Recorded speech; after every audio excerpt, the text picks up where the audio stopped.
Hi, this is Charity Godfrey at Lifescape. I'm so excited to announce today that I have a really good friend, Christine Kobie, and she's going to be discussing not only being a teacher in our Lee County school system, but her social justice model and the way that she works in the community to make collaborations and network in order to provide incredible interventions and strategies and methods for our families to cope through this period, this transition that our nation is in, and particularly our Southwest Florida community. So I'm so excited for Christine and I to be working on this together. My population that I see is adults, and I want to make sure I have current information to share with adults who have children. So thank you so much for your time, and I'd love for you to introduce yourself, and we can kind of go from there, Christine. So welcome. Thank you so much. So I'm Christine Kobie. Can you see me okay, Charity? I can. Okay, because I actually don't see me. So, and I normally do when I'm Zooming. So Yeah. hopefully this will record okay, and we'll have something really helpful to share with your clients in our community. So as you mentioned, we've done some work together in the past. I am currently a high school teacher at a public school. And I also work for our local certified domestic and sexual violence center, abuse counseling and treatment. And I've been there, I think this marks my 14th year. And the majority of the work that I've done in the community, regardless of where it has been, has really been centered around some violence prevention work, and mostly with youth. I do work a lot with parents. I have done some parenting workshops with some of the parents that are in our domestic violence safe shelter. I have done parenting with PTA groups at different, public schools, middle schools, elementary schools. And then I've brought that violence prevention work right into the classrooms to work directly with students to teach them skills and hopefully improve some healthy relationships in our community so that we can see some of these numbers that we don't like to see them drop and reduce the violence in our area. So today, what I really wanted to talk about is self-regulation. And I know that you work a lot with adults, so and you do have parents, right? So what is it that you tell your parents in regards to like self-regulation? So the way that I talk with adults about self-regulation is being able to first identify maybe some negative or strong emotions that they're experiencing, right? Mm-hmm. Because that's a part of the identification piece is the most important piece in the very beginning. And then once we're able to sit and process that emotion, that's a piece of the self-regulate. So how do we regulate our thoughts to match a healthier mindset with a healthier emotion so we're able to care for ourselves and our family, right? So it's really important to do that.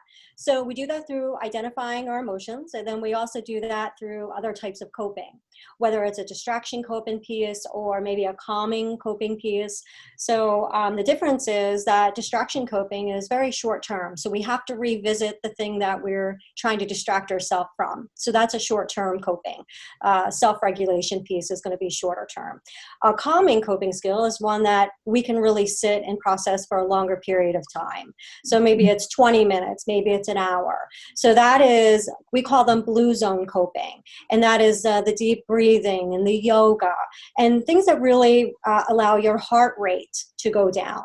We want the adrenaline to go down so we can think more clearly, right? Because when we have that adrenaline rush, we're fighting flight or fight at that moment. So more impulsivity, our thoughts are racing. We may not be able to get to the critical thinking piece as quickly as we could if we were just calmer in our state.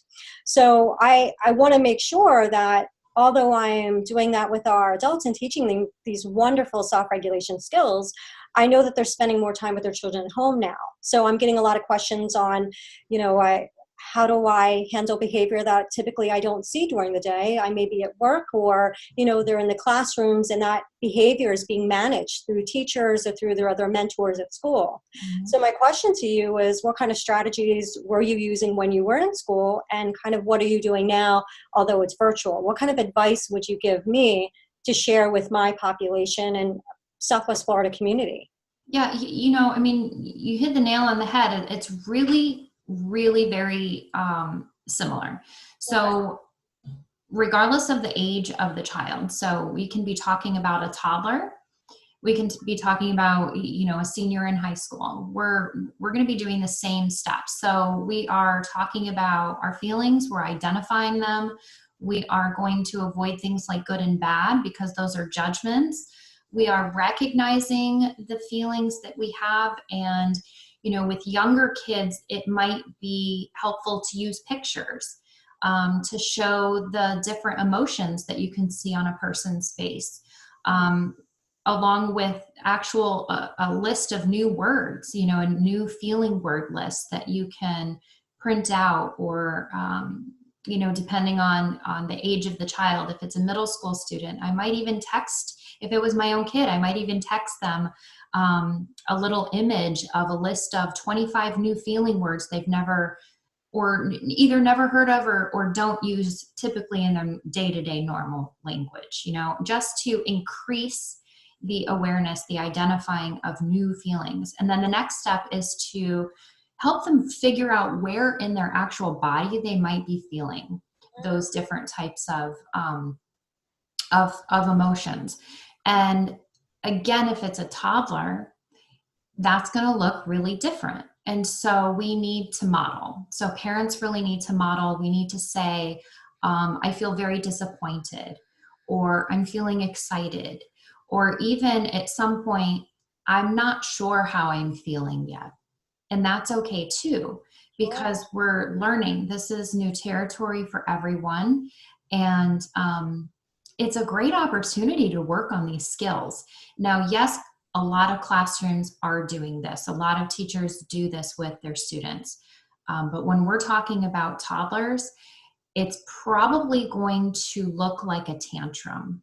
And tantrums in toddlers are very easy to identify. They make adults uncomfortable. They make us judge other parents. They make us judge kids that are, still in diapers. I mean, it's kind of like these, like our own little demons come out when we see a tantrum happening. We're just not used to being okay with a tantrum. But the funny thing is that we've almost given permission for toddlers to have these tantrums to some degree, but we know that parents have them too. We know that teachers have them. We know that all adults have them. They just might look a little different. And if we don't learn how to manage these emotions and then regulate our own behaviors that follow, then you are going to have the people in the middle of the grocery store having a tantrum as well. And we've all seen that happen. So the next thing that I would say is, after practicing identifying those feelings, is to start modeling a quiet space. So you're going to use a quiet space. You can call it whatever you want. You can call it time to chill out. I know that there's some negative connotation attached to a timeout if a parent has been using that in a form of almost like a punishment. So, I need you to go to timeout because you didn't clean up all of your toys, or because you hit your sister, or whatever it might be. So if you're used to using a timeout in a punishment way, then I would refrain from calling it a timeout, or sit down and talk to a child that is old enough to understand that you're not going to be doing timeout in that way anymore. You're going to actually give the child control of the timeout situation or quiet space, and they get to pick the space. You want it to not be around everyone in the household. You don't want it to be in the middle of the living room floor, because if you are watching a TV show at night and said child starts to have a tantrum, well, now they're having a tantrum in your space, and that's not okay. So we're allowed to feel our feelings. We're allowed to cry. We're allowed to say things that maybe we normally wouldn't say on a regular basis when we're feeling strong feelings. But it's not okay to subject other people to those moments. So having a space in your own room is really helpful. So my kids are a little bit older now. My youngest is 18, but I started this, I want to say my oldest was only 10 and my youngest was maybe 3. And they all had a different type or style and location of their quiet space. One of them had it under their bed. My oldest liked to just take a shower. So if he was having some really strong emotions, he would say, I'm going to go shower. And we talked about it ahead of time. We were kind of like going over where our quiet space is going to be. And I even had my quiet space too. And mine was in my room. And so if I went into my room and said to everybody, I'm going to my quiet space, that means you need to leave me alone. I need my own time. I need to self-regulate. I need to see what's going on. I need to process. I need to practice breathing. And then another one of my kids had it in their closet. Now, when I did a parenting course specifically on this, and we worked on this quiet space for a couple of weeks, and one of the parents said that they had it under the dining room table. Now you can see automatically what a disaster that could be, in the middle of the dinner, and the child wants to have a tantrum in the middle of dinner. That's not going to work out. So definitely make it somewhere else. But in this quiet space is going to be things that will help with the calming. So you could even call it a calming space. You can do books, board books that are good for toddler ages. You can do some coloring, journaling. You can do slinkies. You can do anything that would be hand manipulatives, Play-Doh. Again, this is something that you're going to have to use your own judgment for. It depends on what has already been set up with this child ahead of time. If you know that your kid is going to draw on the wall, you're not going to give them crayons in their quiet space. That's not going to work. You're going to need your quiet space if that happens, right? So you want to give them things that, that they can do. So if they can read, perfect. If not, maybe it's something like a book on tape. But they need to learn how to, like you said, distract a little bit, and then kind of just go into why are they feeling that way, after they've calmed down. And they get to come out when they feel better, when they're ready. So it's not you're 2 years old, so you stay in your quiet space for 2 minutes. It's not you're 4 years old, so you stay in there for 4 minutes. I'm 43. That's a long quiet space for me if I have kids at home waiting on me, right? So it's really however long it takes you to feel better. And I want to show, I'm going to share the screen, so I hope it works. Okay. And I just want to show some ideas about the different, do you see the screen from Amazon? I do see the screen from Amazon. I like the lower left one for myself. Yes. Yes. Or maybe the lower right one. That looks like fun as well. Yeah. So those are just kind of like some ideas. If you wanted to get a little bit more elaborate, you certainly don't have to go that much. You can just you can use sheets if you wanted to build something in the room. Or like I said, the bed or a little corner chair, anything that would work. But you definitely want something that would be self-calming. And the first couple of times, maybe for a week and a half, the parent really should be modeling this too and say, let's build a quiet space for you and let's build a quiet space for me. This is what I'm going to have in my quiet space. What do you think? Is there anything else I should add? Make it fun, make it positive, and then model it. You can even say, I'm feeling really frustrated right now, and I think I need to go take a few minutes in my quiet space. And that's just to model it, to show them that it's okay. It's okay to feel, and it's okay to take a time out on your own. Yeah. There's really two important things that really stand out for me. So the first thing, Christina, I want to just make sure I tell you is, when I work with my adults, I teach them about something called a safe place meditation. So I'm already doing that. Yes. With adults. So it's blowing my mind. I'm so thankful we're having this conversation because it just translates to a littler space, right? To fit the littler body or the 17-year-old, whatever that is. But I like the part about we're going to empower the child or adolescent or toddler to choose the items, the self-soothing, the calming items that they're going to have in their space. And the second part is that very much like what I do and what I teach is that we're doing these things preventatively. because when we're in an intervention state, we're much more heightened. It's much more, we're in a much more impulsive place where we may not want to go and calm down.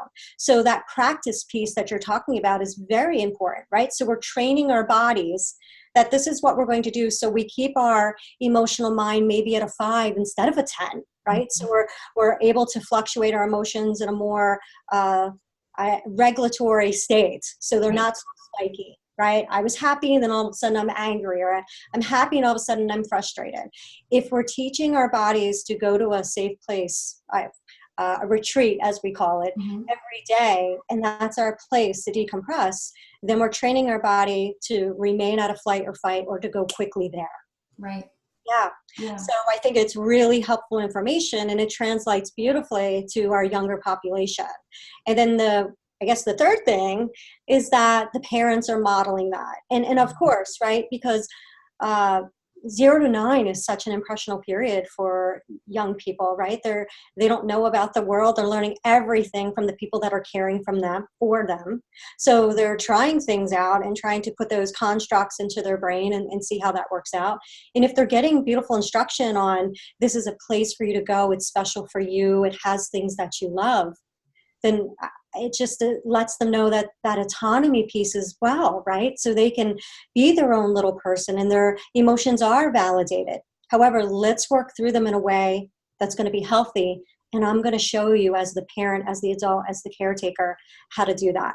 So it's a beautiful harmony that I'm assuming creates in the house. So yes. And I think that a lot of the kids that I've seen be able to incorporate this, especially at a younger age, they just have more self-confidence later on as they develop and go into the adolescent age, because that's a hard time. Middle school and high school, those are rough periods of time for students, and if they have that to where they don't have to talk to their parents about it, if they don't want to, but they still know that they can fix it. No one else has to fix it. And it is, like you said, it is really, really an empowering thing. One of the ways that we teach the little ones about the breathing in their calming space is to use a 3 count. You breathe in and you breathe out on a 3 count. And or they can do bubbles, that teaching kids with bubbles to learn their breathing is, it's a really helpful tool to incorporate. Absolutely.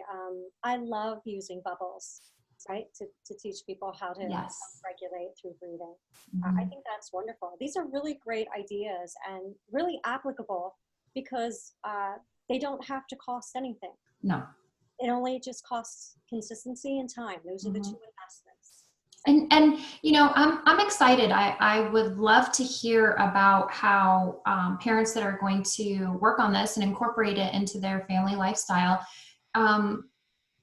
It's interesting to see the connection actually strengthen, because now communication, it's almost like there's this layer of communication that's been lifted that wasn't allowed to happen before.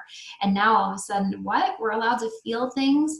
Great. So now this connection with one another is really going to be strengthened. So yeah, I'm excited for your clients, and I look forward to hearing how people are incorporating it. Yeah. I thank you so much. This has been really important to do. I know that we're going to consistently work together and do a part 2, 3, and 4 to this. Good. So this is a really great introduction until, so we can introduce this to the community on how everybody can use coping and calming strategies right now, so the family can be connected under these unusual times, as we shall say. Right. I really appreciate your time. Thank you so much. Thanks for all you do. And I look forward to talking with you soon. All right. Thank you so much. Okay. Bye-bye. Bye.